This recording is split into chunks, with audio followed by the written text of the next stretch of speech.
Hello everyone, स्वागत है आप सभी का हमारे इस यूट्यूब चैनल पे। दोस्तों, आज हम एक नया चैप्टर स्टार्ट करने वाले हैं, मोशन स्टार्ट करने से पहले हम एक बार रिकैप कर लेते हैं कि हमने कौन कौन से चैप्टर एनसीईआरटी में कर लिए हैं। तो एक तो हमने कर लिया है एटम एंड मॉलिक्यूल्स, और इसके बाद एक चैप्टर हमने कंप्लीट कर लिया है स्ट्रक्चर ऑफ एटम। तो आज हम नेक्स्ट चैप्टर स्टार्ट करने वाले हैं मोशन, और ये फिज़िक्स का पहला चैप्टर है।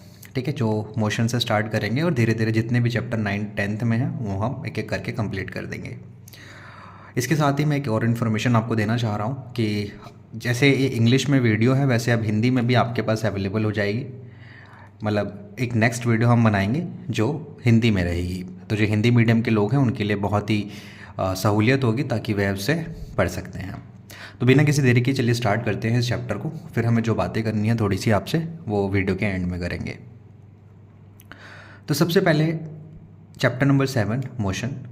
यहाँ स्टार्ट करने से पहले मैं आपको ये बताना चाहता हूँ कि इस दुनिया के अंदर चीज़ें जो हैं वो या तो रेस्ट में हैं और या मोशन में हैं।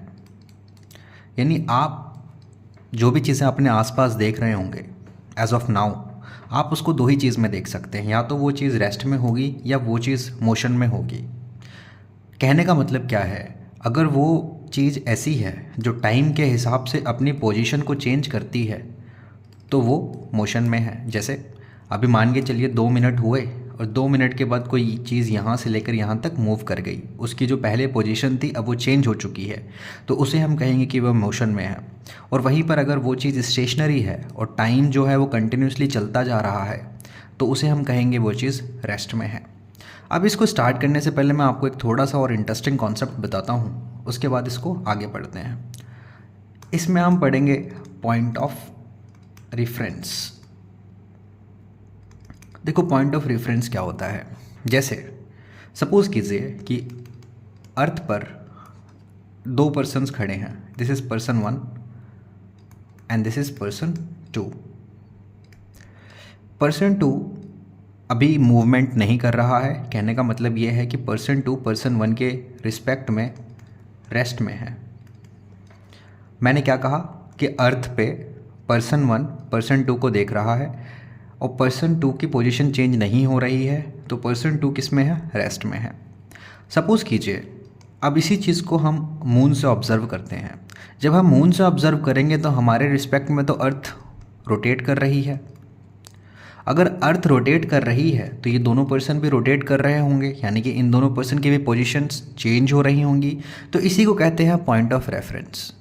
हम रेस्ट और मोशन को इस बेस पे डिफाइन करते हैं कि हम उसे ऑब्ज़र्व कहाँ से कर रहे हैं, हम उसे देख कहाँ से रहे हैं। तो इसीलिए कभी भी जब हमें चीज़ें बतानी होती है, पोजीशन बतानी होती है, तो हम हमेशा एक चीज़ का इस्तेमाल करते हैं, उसे कहते हैं ऑरिजिन। ऑरिजिन का मतलब ये है कि हम ऑब्ज़र्व कहाँ से कर रहे हैं। Got my point. इसी चीज़ को हम कहते हैं पॉइंट ऑफ रेफरेंस, कि अलग अलग रेफरेंस के अंदर एक ही चीज़ मोशन में हो सकती है और रेस्ट पे हो सकती है। हम उसे देख किस चीज़ के रिस्पेक्ट में रहे हैं, वो बहुत ही इंपॉर्टेंट चीज़ है। इस चैप्टर में जो जो इम्पोर्टेंट कॉन्सेप्ट्स हैं, इम्पॉर्टेंट चीज़ें हैं, वो एक एक करके डिस्कस करते जाएंगे। चलिए अब आगे चलते हैं। अब जो नेक्स्ट टॉपिक है हमारा, motion in a straight line. इसके अंदर मेन आपको जो चीज़ें पढ़नी है वो पढ़ेंगे हम, एक डिस्टेंस और डिस्प्लेसमेंट। स्ट्रेट लाइन मोशन यहाँ पे क्यों लिखा गया है? स्ट्रेट लाइन का मतलब होता है एक्चुअली में linear motion. Okay, linear motion का मतलब है एक लाइन के अंदर कोई चीज़ मूव कर रही है। जैसे सपोज कीजिए, आप ये डायग्राम यहाँ पे गिवन है, इसी में देखते हैं। आप पहले सपोज कीजिए यहाँ पर खड़े थे ओरिजिन पे, ये ओरिजिन है, और यहाँ से आप समथिंग 35 किलोमीटर गए, तो आपने कितना डिस्टेंस तय करा? 35 किलोमीटर। आप 35 किलोमीटर के बाद आपने सोचा चलो अब बी से मुलाकात हो चुकी है, आइए चलिए सी से मुलाकात कर लेते हैं। तो यहाँ से यहाँ जाने के लिए आप फिर से 10 किलोमीटर जाएंगे, तो आपने कितना डिस्टेंस और तय करा? 10 किलोमीटर। तो ये कितना हो गया? 45 किलोमीटर। कहने का मतलब ये है कि डिस्टेंस क्या होता है? डिस्टेंस होता है कि कितनी दूरी तय करी गई है। कितना डिस्टेंस आपने कवर किया है। बात वही होगी, डिस्टेंस डिस्टेंस दो बार रिपीट हो गया, हालांकि कहने का मतलब यह है कि आपने कितना चला है, आपने टोटल किलोमीटर्स या मीटर्स या कुछ भी है कितना तय करा है, उसे हम कहते हैं डिस्टेंस। यहाँ पे एक पॉइंट और आपको समझना है जिसे कहते हैं डिस्प्लेसमेंट। डिस्प्लेसमेंट क्या होता है कि ये किसी भी दो पॉइंट के बीच में शॉर्टेस्ट डिस्टेंस, किसी भी दो पॉइंट के बीच में शॉर्टेस्ट डिस्टेंस को हम डिस्प्लेसमेंट बोलते हैं। जैसे चलिए यही कॉन्सेप्ट ले लेते हैं कि आप यहाँ से चले थे, यह आपका ओरिजिन पॉइंट है, और आप पहले बी पर गए थे, फिर आप सी पर आए। तो इनिशियल पोजीशन ये थी और फाइनल पोजीशन क्या है, सी। इसके बीच में कितनी दूरी है टोटल, 25 किलोमीटर। तो यानी कि आपका डिस्प्लेसमेंट कितना हो गया, 25 किलोमीटर। आपको समझ आया कि डिस्टेंस क्या होता है, डिस्प्लेसमेंट क्या होता है। फिर से मैं एक बार रिकैप कर देता हूँ। डिस्टेंस होता है टोटल, इरिस्पेक्टिव ऑफ कि आप कौन सा पाथ कवर कर रहे हैं, मतलब आप sorry, respective of path. Path का मतलब यह है कि अगर मान के चलिए आप यहाँ से चले 5 किलोमीटर गए, फिर आप यहाँ से चले 12 किलोमीटर गए, और फिर आप यहाँ से यहाँ चले 13 किलोमीटर गए, सपोज कीजिए। तो ये जो 5, 12 और 13 टोटल मिला के 30 किलोमीटर आपने डिस्टेंस कवर कर लिया।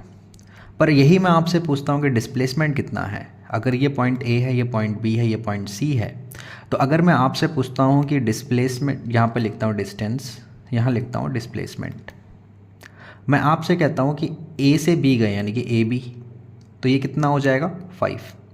वहीं आपसे पूछता हूँ कि अच्छा ए टू सी बताइए कितना हो जाएगा, तो आप कहेंगे डिस्टेंस कितना हो जाएगा 17। और फिर मैं वहीं से आपसे कहता हूँ ए टू ए, आप ए से चले हैं, ए पर वापस आए हैं, तो टोटल कितना डिस्टेंस कवर किया है, तो आप कहेंगे 30 किलोमीटर्स। अब बात अगर डिस्प्लेसमेंट की करी जाए, तो ए और बी के बीच में सबसे शॉर्टेस्ट पाथ क्या हो सकता है, वो यही हो सकता है। तो इसके बीच के और इसके बीच के टोटल डिस्प्लेसमेंट कितना हो जाएगा 5। अब now see the point A and C. A और सी के बीच में शॉर्टेस्ट डिस्टेंस कितना हो सकता है, वो ए सी है। डायरेक्टली आप उस दो पॉइंट्स को एक स्ट्रेट लाइन से कनेक्ट कर दें तो वही आपके बीच में, वही उसके बीच में शॉर्टेस्ट पाथ होगा। ठीक है, तो ए और सी को अगर आप डायरेक्ट सीधी लाइन से कनेक्ट करेंगे तो आपके पास कितना आ जाएगा 13 किलोमीटर्स। ये आपका डिस्प्लेसमेंट है। अगर मैं आपसे पूछता हूँ कि आप ए से चले हैं और ए पर वापस आ चुके हैं, तो डिस्प्लेसमेंट कितना होगा, एग्जैक्टली कितना होगा 0 किलोमीटर्स। 0 इसलिए होगा बिकॉज फाइनल और इनिशियल दोनों के बीच में टोटल कितना किलोमीटर्स का डिस्टेंस हो गया 0। ठीक है, तो ये टॉपिक आपको यहाँ पर कंप्लीट हो चुका है, डिस्टेंस और डिस्प्लेसमेंट, जब हम बात करते हैं लीनियर मोशन की, यानी कि स्ट्रेट लाइन मोशन की। चलिए अब नेक्स्ट टॉपिक पे मूव करते हैं। ठीक है, हाँ एक चीज़ और यहाँ पे समझ लेते हैं कि ये वाला है, ठीक है, इस पॉइंट को समझते हैं। ये इंपॉर्टेंट पॉइंट है जो आपके एग्जाम्स के लिए बहुत इंपॉर्टेंट है। देखिए पहला चीज़ क्या कहता है, which of the following is true for displacement, it can not be zero. आप मुझे बताइए डिस्टेंस और डिस्प्लेसमेंट, क्या कभी डिस्टेंस जीरो हो सकता है? आप अगर आप यहाँ से लेकर यहाँ तक गए हैं तो क्या डिस्टेंस कभी जीरो हो सकता है? No, it can never be zero. क्यों?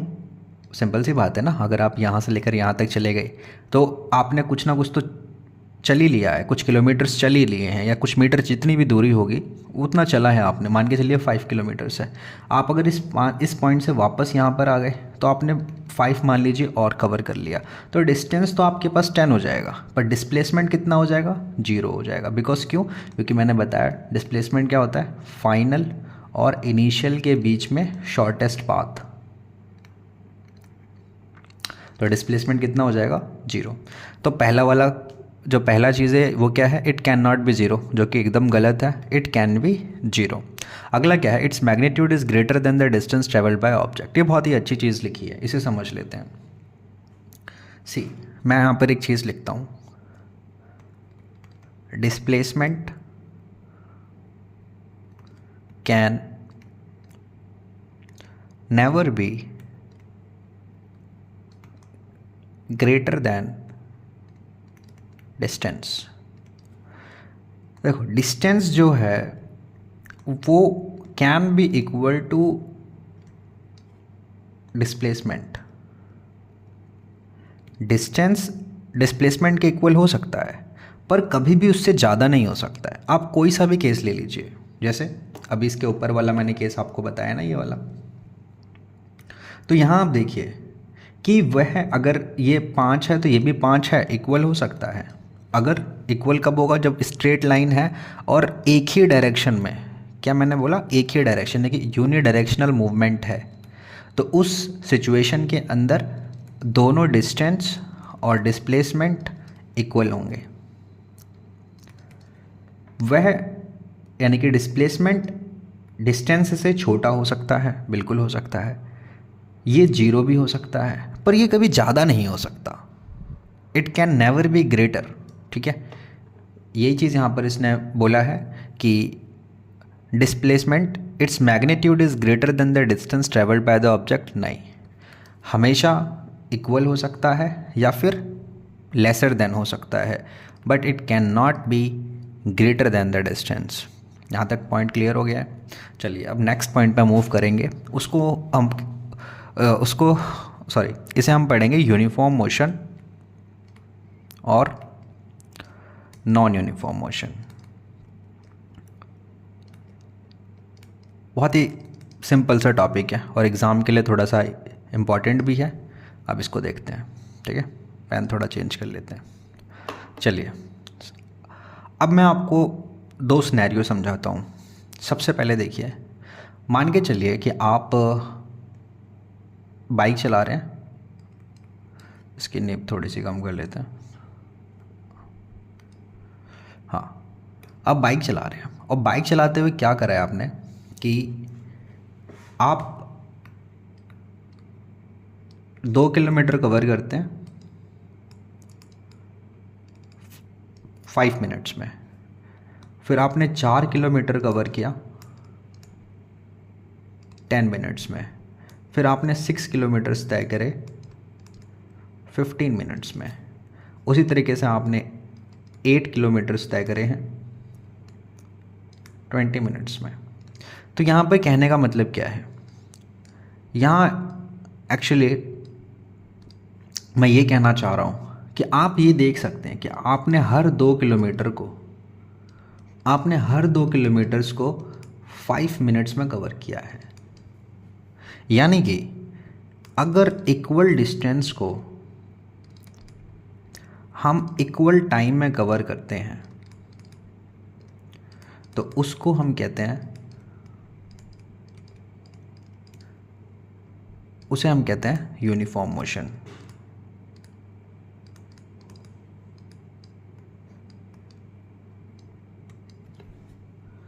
Got my point? अब इसी तरीके से अगर मान के चलिए कि आप गाड़ी चला रहे हैं और आप मन मर्जी के हिसाब से 2 किलोमीटर 5 मिनट में तय करें, फिर 4 किलोमीटर आपने 6 मिनट में तय कर लिए, फिर अगले 8 किलोमीटर आपने सपोज कीजिए 22 मिनट में कवर कर लिए। यानी कि या तो ये अनइक्वल होंगे या फिर ये अनइक्वल होंगे। तो उस सिचुएशन में यानी कि अगर ये दोनों में से कुछ भी चेंज होता है, कुछ में इक्वल इंटरवल्स नहीं हैं, तो उसको हम नॉन यूनिफॉर्म मोशन बोलते हैं। ये टॉपिक यहाँ पर कंप्लीट हो गया है। अब चलते हैं नेक्स्ट टॉपिक पे। हाँ, यहाँ पर 1-2 चीज़ें मैं आपको समझाना चाहता हूँ, उसको देख लीजिए आप। एक बेसिक फंडा आपने पढ़ा होगा, speed is equal to distance upon time. ठीक है, कहने का मतलब है कि हमेशा स्पीड को कैसे लिखते हैं? डिस्टेंस अपॉन टाइम लिखते हैं। तो जो डिस्टेंस होता है उसको मीटर में लिखते हैं यूजुअली। जो एसआई यूनिट, यहाँ पर एसआई यूनिट लिख देता हूँ, एग्ज़ाम में आ सकता है। एसआई यूनिट क्या होगी? डिस्टेंस को हम मीटर में कवर करते हैं, टाइम को हम सेकंड में कवर करते हैं। तो स्पीड हमेशा मीटर पर सेकंड के हिसाब से होती है। इसको या तो ऐसे लिख लीजिए या फिर इस एस को ऊपर ले आएंगे तो ms-1 हो जाएगा। यानी कि कभी भी आपके पास स्पीड लिखी होगी तो वो कुछ इस तरीके से लिखी होगी 20 मीटर पर सेकेंड या फिर 30 मीटर पर सेकेंड, ठीक है। इसको आप किलोमीटर पर आवर में भी चेंज कर सकते हैं, ठीक है। ठीक, आइए एक यहाँ पर कॉन्सेप्ट समझते हैं एवरेज स्पीड का। देखो एवरेज स्पीड क्या होती है, जैसे ट्रेन है, ठीक है। अब ट्रेन बहुत ही लंबा डिस्टेंस कवर करती है। मान के चलिए ट्रेन कुछ दिल्ली से चली लखनऊ तक जाती है, और ये लगभग दूरी मान के चलिए 400 मीटर्स है। अगर आप मैं इसको 100 मीटर पे कवर 100 मीटर मान के चलिए, इसको ब्रेक डाउन कर देता हूँ, ठीक है, ये ज़्यादा हो गया तो आप इसे 500 कर लीजिए, और ये भी 100 मीटर है। तो कहने का मतलब मैं क्या कहना चाह रहा हूँ कि आपने इसको ब्रेक डाउन कर दिया है, तो ट्रेन की स्पीड ना हमेशा सेम नहीं होगी। कहीं पर उसने 70 किलोमीटर पर आवर के स्पीड से डिस्टेंस तय करा होगा, कहीं पर 60 होगा, कहीं पर 30 होगा, मतलब डिपेंड्स अपॉन कि वो वहाँ पर उसकी स्पीड कितनी होती है। तो यानी कि कहने का मतलब ये है कि हर कुछ डिस्टेंसेस को अलग अलग स्पीड से तय करा गया है। तो उस सिचुएशन में हम क्या करते हैं, हम एवरेज निकाल लेते हैं कि लगभग एवरेज स्पीड इतनी है। जैसे कि जब भी हम ट्रेन की स्पीड को बता रहे होते हैं तो वो लगभग आती है कि हाँ यार ये ट्रेन लगभग मान के चलिए 70 किलोमीटर प्रति घंटे के हिसाब से चली है। तो एवरेज स्पीड का फॉर्मूला इंपॉर्टेंट हो जाता है। एवरेज स्पीड का फॉर्मूला क्या होता है, total distance upon total time taken. कितनी दूरी तय करी है, कितना टाइम लिया है। चलिए एक ये वाला क्वेश्चन देख लेते हैं 7.1। क्या बोलता है कि एक ऑब्जेक्ट है, वो 16 मीटर तय करता है 4 सेकेंड में, और अनदर 16 मीटर तय करता है 2 सेकेंड में। What is the average speed of the object, ठीक है। मुझे बताइए टोटल डिस्टेंस कितना कवर किया है, 16 metre plus 16 metre. Total time कितना लगता है, 4 second plus 2 second, 16 32 and this is 6। तो ये जाएगा 16/3, यानी कि 3/15 और 55.33। कहने का मतलब ये है कि total distance upon total time हमेशा हम लगाएंगे तो हमारे पास एवरेज स्पीड का पता लग जाएगा कि कितनी है, ठीक है।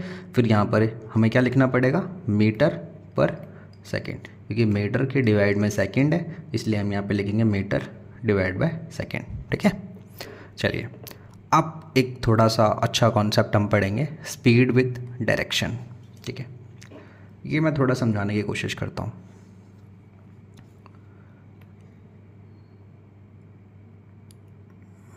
ठीक है, आपने स्पीड समझ लिया।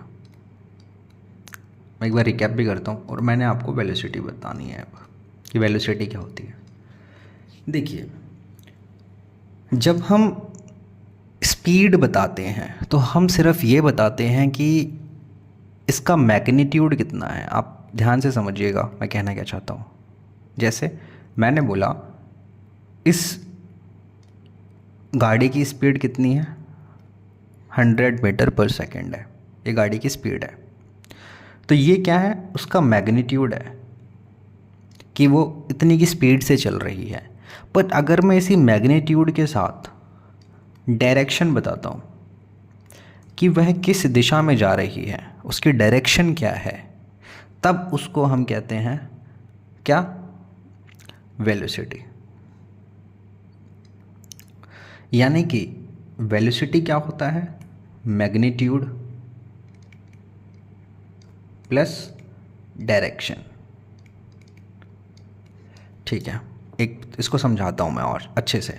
मैं कहता हूँ कि rain drops are falling on the ground, suppose that with speed of 10 metre per second. मैंने बोला कि रेन ड्रॉप्स जो हैं वो ज़मीन पर 10 मीटर पर सेकेंड के हिसाब से गिर रही हैं। तो यहाँ पर मैं सिर्फ मैग्नीट्यूड बता रहा हूँ, तो इसीलिए मैं कहता हूँ कि ये 10 मीटर पर सेकेंड है, दैट्स ओनली मैग्नीट्यूड, और इसलिए स्पीड है। पर यही को अगर मैं ऐसे लिखता हूँ कि rain drops are falling from north west, एक डायरेक्शन बता रहा हूँ कि नॉर्थ वेस्ट से गिर रही हैं at the velocity of 10 metre per second. कहने का मतलब क्या हो गया, अब यहाँ पे डायरेक्शन आ गई। तो कभी भी अगर हम स्पीड को बताते टाइम ये बताते हैं कि देखिए इसकी डायरेक्शन ये है, तो उसे हम क्या कहते हैं, वेलोसिटी बोलते हैं। यहाँ पर सिर्फ आपको इतना ही समझना है, स्पीड क्या है, सिर्फ मैग्नीट्यूड है, वेलोसिटी क्या है, डायरेक्शन के साथ साथ जब हम उसका बताते कि इतनी स्पीड है तो उसे हम कहते हैं वेलोसिटी। ठीक है, ठीक है। अब एक चीज़ और समझ लीजिए यहाँ पे, ये अमूमन यूज़ होने वाला फॉर्मूला भी है, इसे कहते हैं इनिशियल वेलोसिटी, यानी कि पहले कितनी देखो एक चीज़ और मैं आपको बताता हूँ, वेलोसिटी और स्पीड जो है ना वो इंटरचेंजेबल है। वो क्या है, इंटरचेंजेबल है। बहुत बार आपको स्पीड लिख देगा, वेलोसिटी मतलब एक ही है। और आपकी स्टैंडर्ड के हिसाब से, आपके एग्ज़ाम के हिसाब से मैं आपको ये बताना चाहता हूँ, आप सिर्फ इतना ध्यान मान के चलिए, आप हर जगह स्पीड लगाइए, पर अगर कहीं पर वेलोसिटी लिखा हुआ है तो आप ये सपोज करके चलिए कि वेलोसिटी जो होती है वो स्पीड के साथ डायरेक्शन बताती है। That's enough. ठीक है, इनिशियल वेलोसिटी को हम लोग यू से रिप्रेजेंट करते हैं और फाइनल वेलोसिटी को हम लोग v से रिप्रेजेंट करते हैं। ठीक है, यहाँ पर ये टॉपिक कंप्लीट हो चुका है। अब मूव करेंगे नेक्स्ट टॉपिक पे। नेक्स्ट टॉपिक के लिए पेन थोड़ा चेंज कर लेते हैं, कोई अच्छा सा कलर देख के। ठीक है, ग्रीन। अब हम नेक्स्ट टॉपिक पढ़ रहे हैं rate of change of velocity. देखिए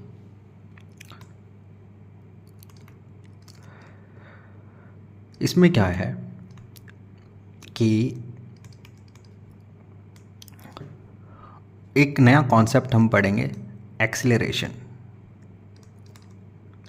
आपने एक्सीलरेटर सुना होगा, गाड़ियों में कहते हैं ना एक्सीलरेटर ख़राब हो गया है, आप एक्सीलरेट करते हैं तो गाड़ी की स्पीड बढ़ जाती है। तो अगर हम ये चीज़ को ऑब्ज़र्व करें कि कितनी वेलोसिटी बढ़ी है, चेंज इन वेलोसिटी, पहले कितनी वेलोसिटी थी, अभी कितनी वेलोसिटी है, और उसको मैं टाइम से डिवाइड कर देता हूँ कि कितना टाइम लगा है उसको चेंज करने के लिए उस वेलोसिटी को, तो मेरे पास एक्सेलरेशन पता लग जाता है। दोबारा से समझाता हूँ। जैसे कि आप सपोज़ कीजिए आप गाड़ी चला रहे थे और पहले आपकी स्पीड कितनी थी, 20 मीटर पर सेकेंड। तो पहले स्पीड को मैं कहता हूँ इनिशियल वेलोसिटी, इसको मैं यू से रिप्रेजेंट करता हूँ। ठीक है, उसी तरीके से मैं कहता हूँ कि आपने 10 सेकंड के अंदर अपनी स्पीड बढ़ा ली, तो उसको मैं v से लिखूँगा। और कितने देर में बढ़ाई है, 10 सेकंड में बढ़ाई है। इसको ये हटा के 10 सेकंड। और कितनी बढ़ा लिया आपने, 30 मीटर पर सेकंड। समझ रहे हैं ना, गाड़ी की स्पीड पहले 20 थी, 30 कितने टाइम लगा है आपको एक्सेलरेट करने में, 10 सेकंड लगे हैं। तो मैं आपसे कहता हूँ कि एक्सेलरेशन आपने कितना दिया है, उस एक्सेलरेशन की वैल्यू निकालेंगे किस फॉर्मूले से, इस वाले से, change in velocity divide by time. तो वेलोसिटी में कितना चेंज आया है आप लिखेंगे, अच्छा ये चेंज आया है 30 माइनस 20, फाइनल कितनी थी, इनिशियल कितनी थी, चेंज पता लग जाएगा। डिवाइड बाय कितना टाइम लगा है, 10 सेकेंड। तो आप यहाँ से देखेंगे ऊपर 10 नीचे 10, तो कितना आ गया 1। अब यहाँ पर मीटर पर सेकंड स्क्वायर होता है, इसे भी मैं आपको समझाता हूँ कि ये कैसे होता है। तो आपको समझ आया कि एक्सेलरेशन क्या है। इसी तरीके से एक चीज़ आपने और समझनी है कि एक्सेलरेशन का एक अपोजिट वर्ड होता है, उसे कहते हैं D acceleration. D acceleration, D acceleration क्या होता है भाई, डी एक्सेलरेशन होता है कि ज़रूरी थोड़ी कि आप हमेशा स्पीड बढ़ाएंगे, आप स्पीड घटा भी तो सकते हैं। मान के चलिए कि पहले आपकी स्पीड 20 थी, उसके बाद आपकी यही स्पीड अगर 10 हो जाए, तो आप लिखेंगे फाइनल स्पीड कितनी है 10, पहले कितनी थी 20, 10 में। तो आप यहाँ देखेंगे कि आपके पास एक्सेलरेशन किस में आ रहा है, आपके पास एक्सेलरेशन नेगेटिव में आ रहा है, -1 मीटर पर सेकेंड स्क्वायर। तो एक्सेलरेशन क्या होता है, जब हम पॉजिटिवली अगर स्पीड बढ़ाते हैं तो उसे कहते हैं हम लोग एक्सेलरेशन, जब हम स्पीड को घटाते हैं उसे कहते हैं डी एक्सेलरेशन। एक्सेलरेशन क्या होता है कि वेलोसिटी में कितना चेंज आ रहा है डिवाइड बाय टाइम, और डी एक्सेलरेशन क्या होता है कि वेलोसिटी में कितना चेंज आया है इन द नेगेटिव वे, मतलब कितनी स्पीड कम हो गई है कितने टाइम में, तो उसे कहते हैं डी एक्सेलरेशन। ठीक है, अब एक चीज़ यहाँ पर समझनी है, इसको कहते हैं यूनिफॉर्मली एक्सेलरेटेड मोशन। ये क्या चीज़ है, इसको देख लीजिए एक बार। यूनिफॉर्मली एक्सेलरेटेड मोशन क्या होता है, जैसे मान के चलिए कि आप स्पीड बढ़ा रहे हैं, स्पीड इज़ इंक्रीजिंग। कैसे? यूनिफॉर्मली, मतलब कि अगर मान के चलिए कि हर 10 सेकंड के अंदर आप 10 मीटर पर सेकंड की स्पीड बढ़ा देते हैं, मतलब अभी आपकी घड़ी में मान के चलिए 5 बज रहे हैं और आपकी गाड़ी की स्पीड कितनी है, मान के चलिए 50 मीटर पर सेकंड। फिर आपके पास 5 बज के सपोज़ देते 5 मिनट हो गए, ठीक है, आपकी स्पीड हो गई 60। फिर आपने देखा 5 बज के 10 मिनट हो रहे हैं, फिर आपकी स्पीड हो गई कितनी, 70। तो इस तरीके में जिसमें आपके पास बराबर स्पीड बढ़ रही है और बराबर समय में,